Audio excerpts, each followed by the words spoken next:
I call the Honourable John Boscawen. Thank you, Mr Speaker. It's been interesting sitting into the House this afternoon and listening to this debate on the Imprest supply bill and on the Appropriation Supplementary estimates bill. And I'd like to go back and just comment on some of the contributions earlier this afternoon. If I was to summarise the speech of the Honourable Bill English, I would say that it is the government's argument that the economy is improving, that there is a more positive atmosphere out there, and New Zealanders are optimistic. Having gone through 2 or 3 years of recession, they're optimistic. They're benefiting from the lowest interest rates in 45 years, albeit higher than in the Euro countries, in the United Kingdom, the United States. Nevertheless, the lowest interest rates New Zealanders have enjoyed for the last 45 years. And we're also benefiting from very high export prices. The government's economic magic, if you want to call it that, Mr Speaker, because the ACT Party wouldn't, but the government's economic prescription has been to invest in infrastructure and to rework the tax system, Mr Speaker, to create an incentive for New Zealanders to go out there and to work and to save. And so the top marginal tax rates, in fact all tax rates, Mr Speaker, have reduced to the point where approximately 3/4 of New Zealanders pay no more than 17.5% in the dollar tax on their income, Mr Speaker. And so yes, that's a positive story to tell, and yes, there are signs that the economy is turning. ACT have grave concerns about the assumptions in the budget. The budget's prediction of a surplus in 2015 is based on growth of 4% in 2014 and 3% in 2015. We think that those figures could be wildly optimistic, but sir, for the moment, those are the figures in the budget. Interesting then to listen also to the contribution of Amy Adams, and that was a contribution that David Parker took great umbrage at. David Parker said, on the contrary, the economy wasn't a cot case when the National Party took it over. In actual fact, we had 8 years of surpluses. Well, I have to say that probably the Labour Party did a good job during the first 6 years in government, and I see the smiles and the laughter from Mr Sam Lotuiga.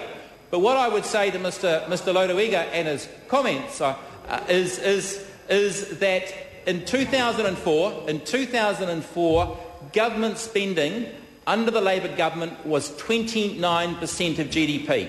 29% of GDP. There was very tight fiscal restraint in the first 5 years of the last Labour government.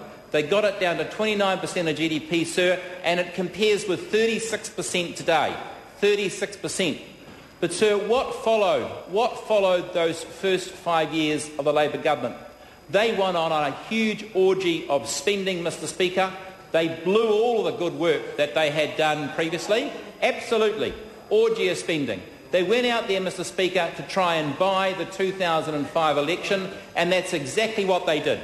They bought the 2005 election, Mr Speaker, and the people of New Zealand have been paying for it ever since. They commenced a whole series of programs to try and buy support. If we look simply, Mr Speaker, at interest-free student loans. Interest-free student loans.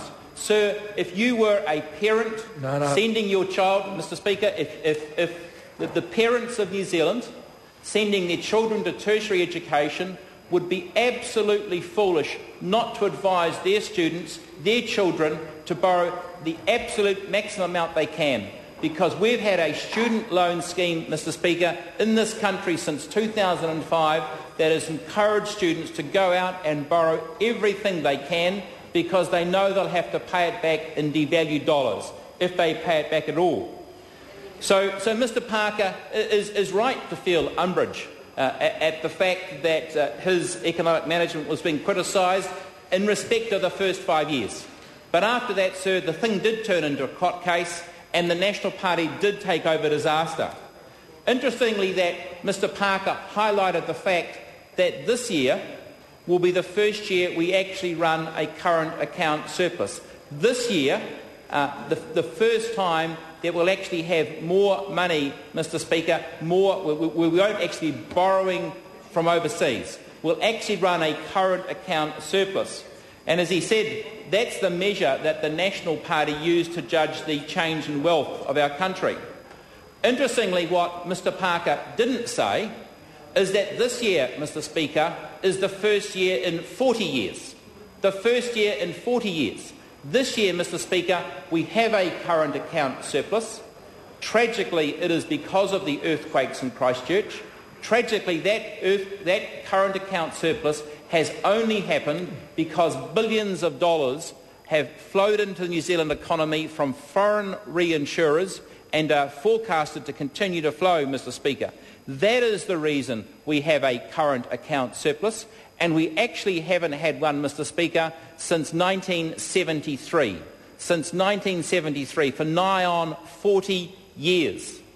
So in the 9 years of the Labour government that Mr Parker was so very proud of, we ran a current account deficit. That's a current account deficit, the same sort of thing, same sort of current account deficit that Mr Parker would castigate the national government for forecasting to do until 2015. And let's look at the impact of a current account deficit, Mr Speaker. When you actually go and consume more from overseas than what you export, so when New Zealand as a country, Mr Speaker, consumes more from overseas than what it exports overseas, we run a current account deficit. We have to borrow from the rest of the world.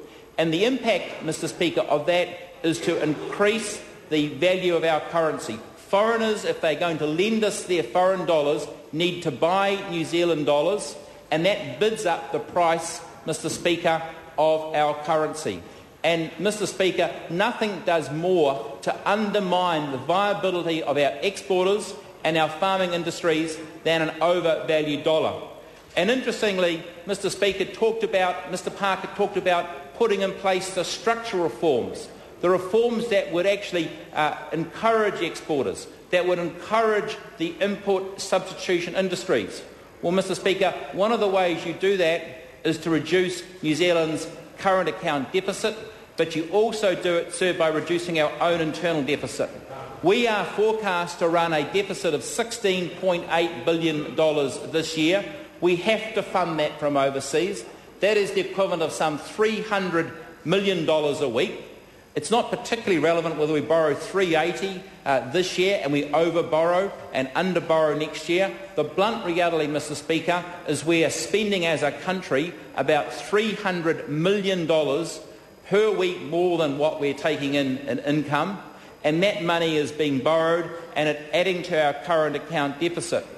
And if we're serious about putting in places the policies, Mr Speaker, that will help our exporters, that will actually rebalance our economy in the way that both the Labour Party and the National Party say they want to do, there's nothing more that we can do, nothing more successful, nothing better than actually cutting back, reducing our expenditure and reducing waste, Mr Speaker. And it is the shame of the Labour government that in a desperate effort to buy the 2005 election to get re-elected, they committed to extending the interest-free student loan scheme, Mr Speaker, so that any person studying tertiary education or an institution would be absolutely foolish not to borrow the maximum. So they also doubled, in fact almost tripled, the cost of working for families. Working for families, Mr Speaker, is social welfare for people, in some cases on over $100,000 a year. And the cost of working for families has gone from about $1 billion in 2005, before the 2005 election, to just under $2.8 billion today, Mr Speaker. And if you actually want to restructure the economy, you actually have to make tough decisions. So yes, there is a lot the National Party has done, and yes, they have made moves. They could have moved a lot faster, and they could have moved a lot earlier. They could have made some of the changes they've made in this year's budget 2 years ago. That is a lost opportunity. That opportunity is gone. But if we really want to restructure this economy, if we really want to raise our living standards, if we really want to reduce the income gap between Australia and New Zealand, we need to make those tough decisions, Mr Speaker. At question time, I asked the Minister of Finance if GDP per capita the gap between GDP per capita in Australia and New Zealand had either widened or narrowed, and he actually wasn't prepared to acknowledge it had widened, Mr Speaker. We need to stop that. We need to turn it round. This country can be an awful lot more prosperous than what it is, and the ACT Party has the policies, Mr Speaker, to ensure that happens. Thank you. Mr Speaker. Rahui Katini.